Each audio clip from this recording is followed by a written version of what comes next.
Welcome, everyone, to the People's Debate League. I'm your host, Vincent, and I'm here today to talk to you about the philosophy of mathematics in this episode of intuitionism.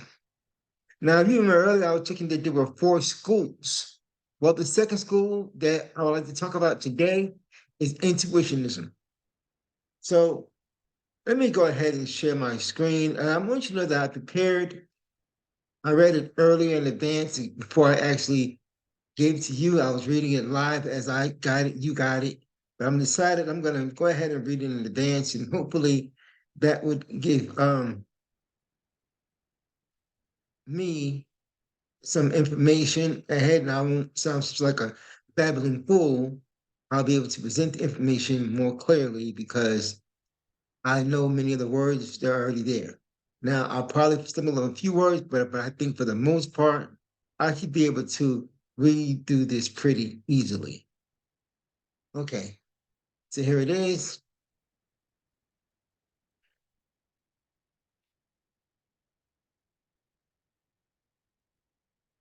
Thank you, thank you, thank you. Get it out of my way. Okay, intuitionism. Intuitionism originates in the work of the mathematics of mathematicians, L.E.I. Brouwer, Van Etten, 2004.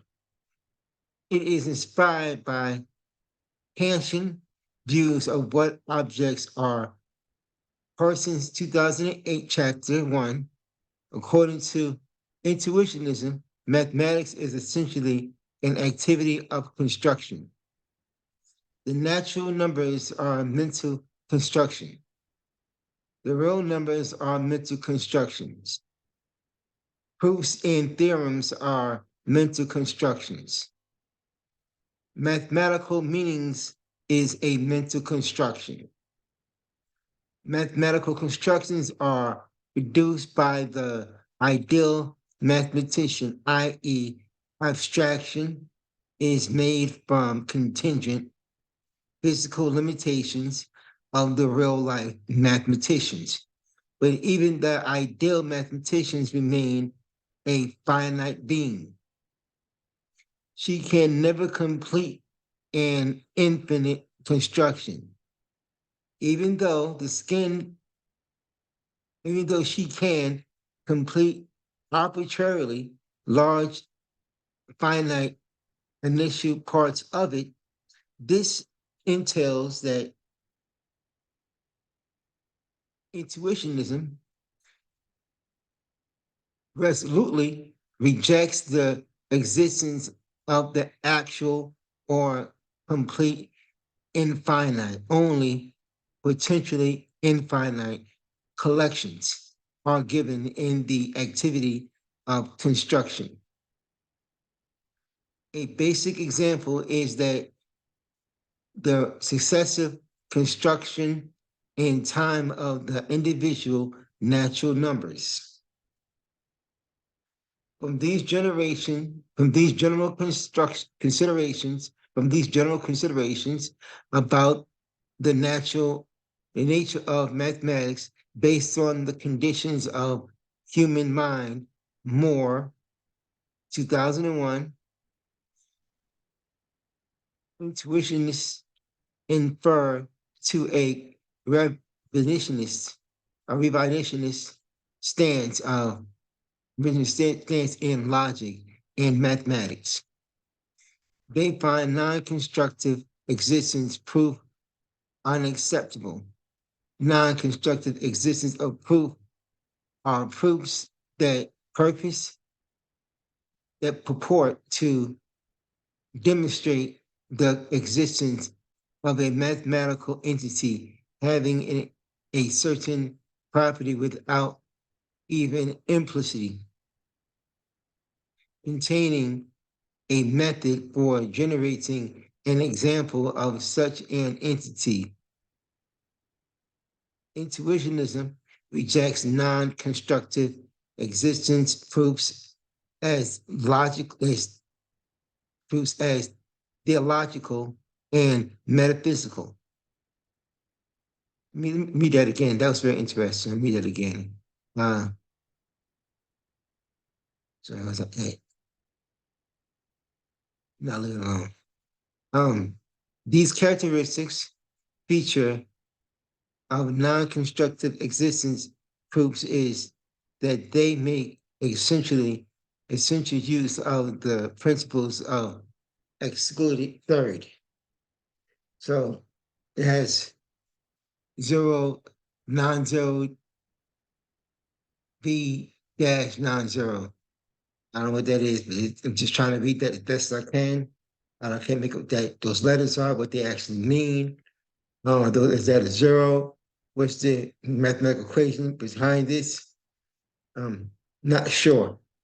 But let me just go ahead and finish reading where it says one or more of its equivalents, such as the principle or double negatives. Okay. In classical logic, these principles are valid. The logic of intuitionism mathematics is obtained by reno- removing the principles excluded third and its equivalent.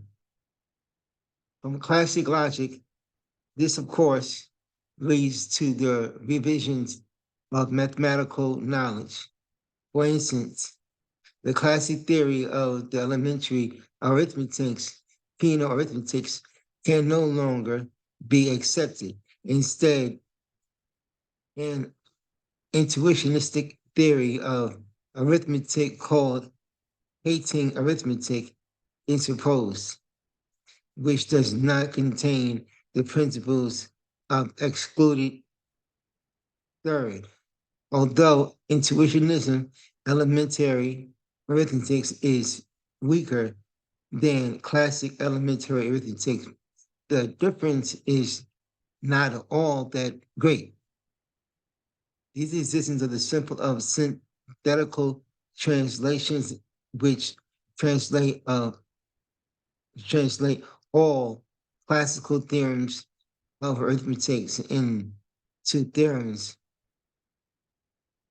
which are institutional, sorry, which are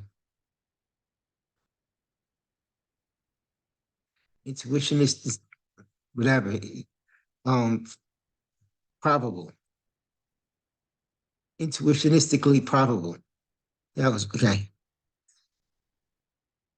In the first decades of the 20th century, part of the mathematical community were sympathetic to the intuitionistic critiques of classical mathematics and to the alternative that is proposed. This situation changed when it became clear that in a higher mathematics are intuitionistic alternatives differ drastically, rather than drastically from the classical theory. For instance, intuitionist mathematical analysts is a fairly complicated theory, and it is very different from classical mathematical analysts. This dampened the enthusiasm of the mathematical community for the intuitionistic projects. Nevertheless, followers of Brouwer have continued to develop intuitionistic mathematics on to present day Troster, um, present day, in parentheses, Troster and Van Dellen, 1998.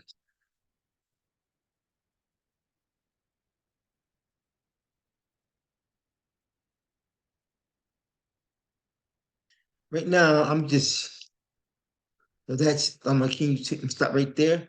The next one I'm gonna go into is formalism. I'm not gonna go into formalism today. I'm actually gonna stop sharing Um, and I'm gonna go back to the article. There's a few things in that article that that I thought was interesting and kind of touches on a little bit about what I was looking at.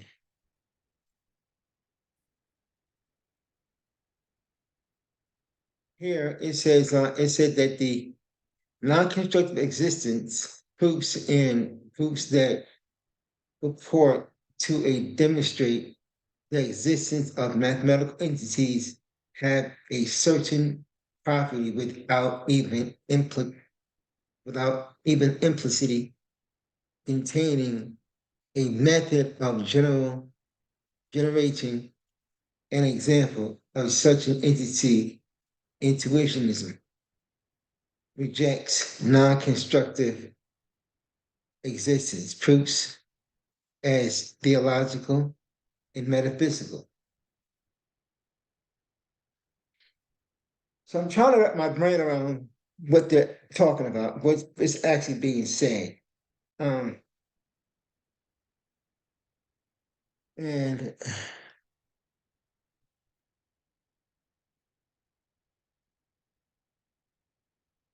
where it says non-constructive existence of proofs as theological or metaphysical. Um,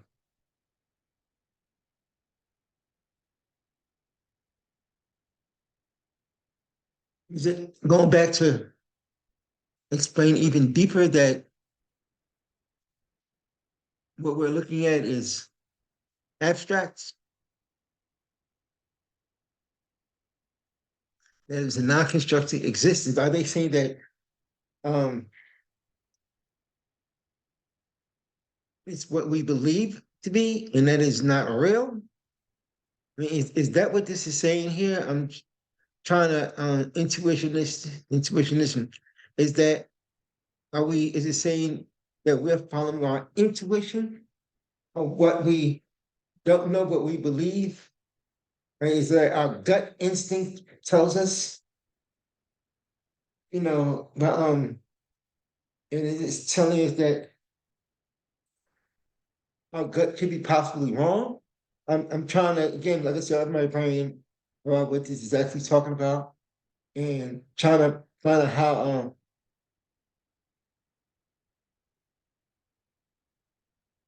and what he's talking about, if I'm misreading or misunderstanding this. Because it goes into about mathematical constructions are produced by the ideal mathematician, right? And then it says abstractions is made from contingent physical limitations of the real life mathematician. So,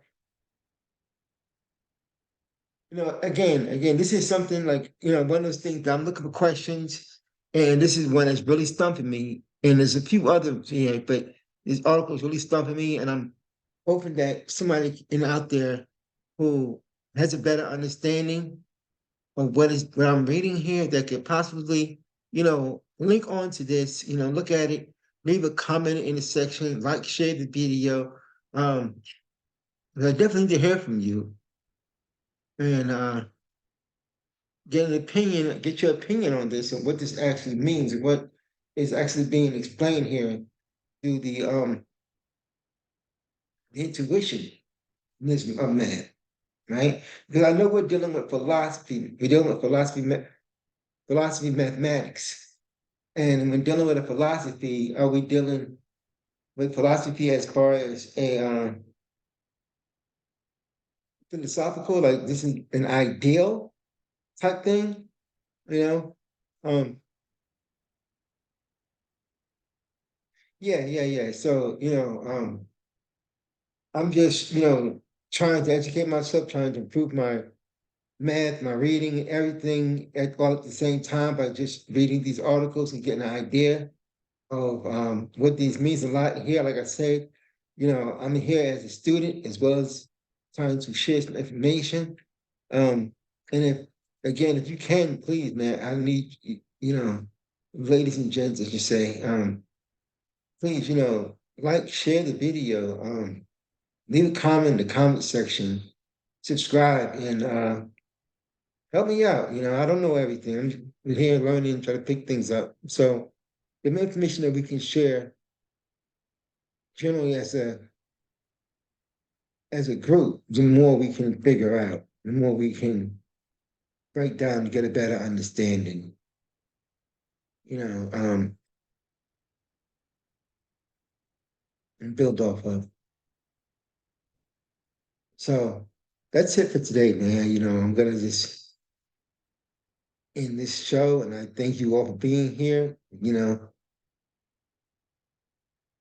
And I'll talk to you guys tomorrow.